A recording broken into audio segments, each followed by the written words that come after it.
Which research delivers a return on investment? Missouri Soybeans asked which research is needed most by Missouri soybean farmers. In this edition of the Missouri Soybean Spotlight podcast, we'll talk about the survey to determine direction for which research will provide the most help for soybean growers with the greatest return on investment.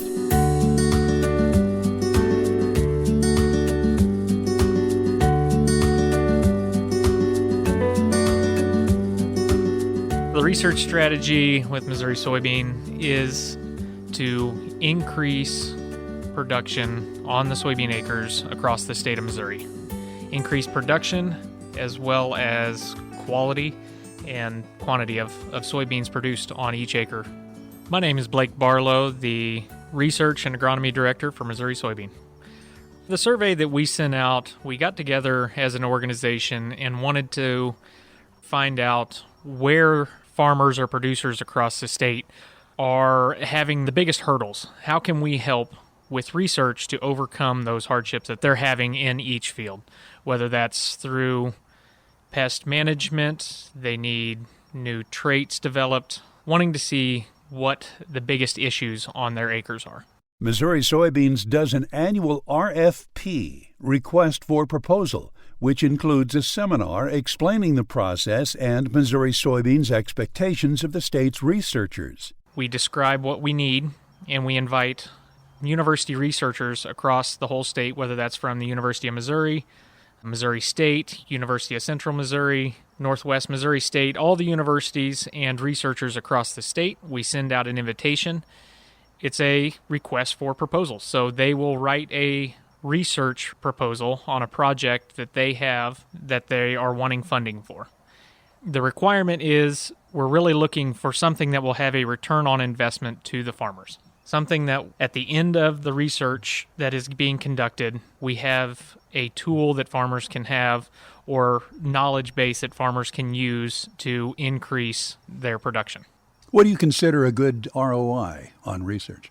It doesn't have to be return on money to the farmers. It can just be increasing the knowledge of a particular problem. For instance, one of the projects that we currently have going on is with Dr. Kevin Bradley and the use of drones with herbicides.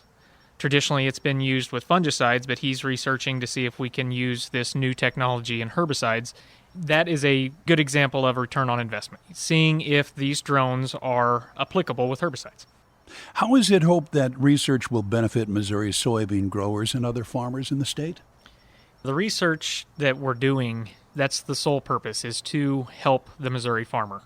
Through the research, we can identify new technologies. We can identify new ways to grow soybeans. It might be as simple as increasing our population on certain acres, or something as simple as planting date, or something as complicated as diving into the genomics of a soybean and identifying a trait resistant to SCN, perhaps. So we have a broad spectrum of research that we're doing, and the end goal is just to help the Missouri soybean farmer.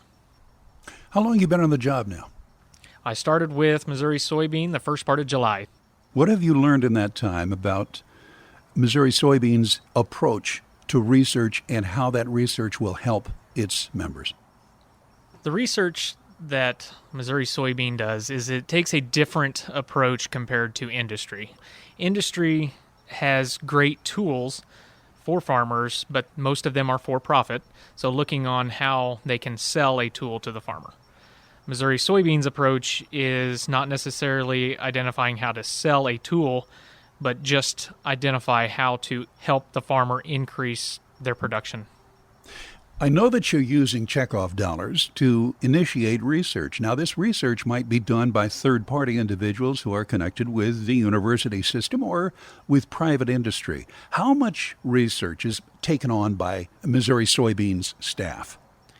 Yeah, like you said, most of the research that we do is through third parties and university researchers. However, we do have a farm, this Farm for Soy Innovation in Columbia, Missouri, that we actually have the opportunity to take research proposals or research that we have identified and bring them in-house. Every acre has a purpose, so we're using field edges for conservation practices, but we also are able to use for demonstration of different cover crop species. When people think about cover crops, they're generally thinking cereal rye or wheat, just a couple species. What we do on a couple of our acres at the farm is just demonstrate all the species that can be grown in the state of Missouri. So we're able to utilize the farm for demonstration purposes and show farmers what they could do on their acres. I wanted to bring up one other thing. We have the Farm for Soy Innovation near Columbia, but you said that and other locations.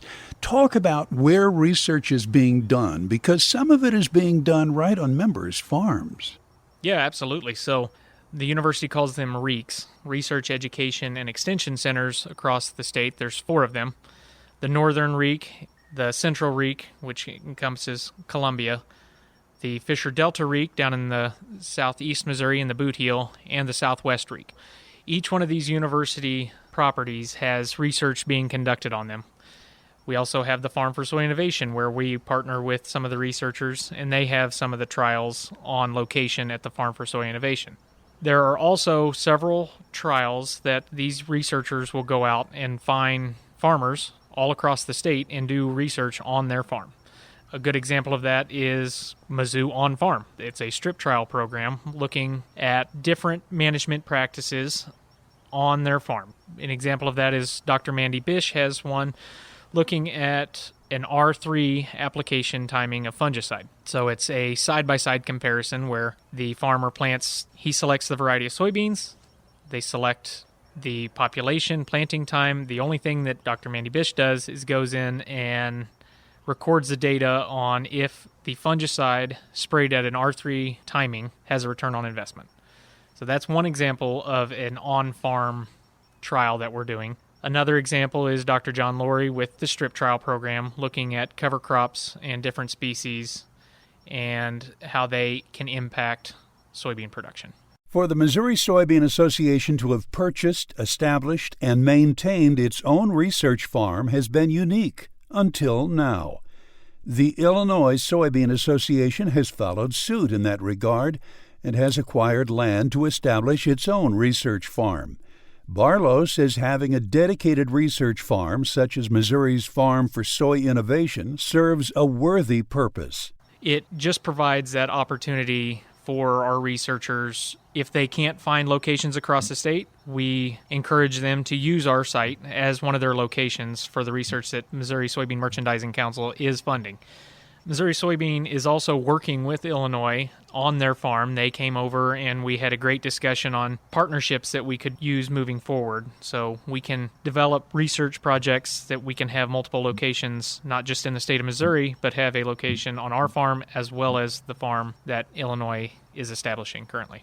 Having in-house research gives you the opportunity and flexibility of that creative mindset. If we have an idea that might not have been in a research proposal by a university researcher or a third-party researcher, we can develop a protocol that we can have on our acres in Missouri and then share that research proposal with Illinois Soybean Association and partner together. So they can do the same thing with us. They come up with a research proposal and share it with us and have a great collaboration. It gives us the unique opportunity to work with other commodity groups across the United States.